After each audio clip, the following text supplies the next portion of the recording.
দেশে খাদ্য উৎপাদন বাড়লেও মধ্যস্বত্বভোগীদের কারণে সুফল পাচ্ছে না কৃষক ও ভোক্তারা। পাশাপাশি জলবায়ু পরিবর্তনও বড় হুমকি হয়ে উঠেছে।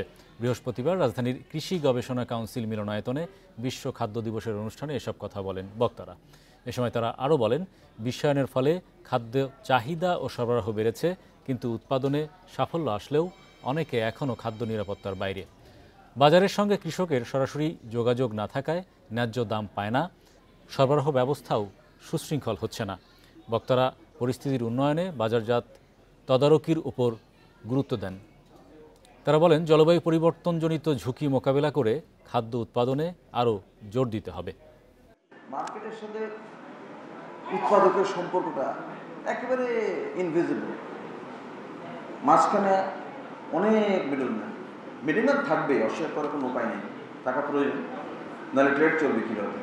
কিন্তু মিডলম্যানরা যদি সমস্ত লাভটা নিয়ে যায়, তাদেরকে একই জায়গায় রেখে দেয় বছরের পর বছর, আপনি কি আশা করেন যে সামনের বছর সে ধান লাগাবে?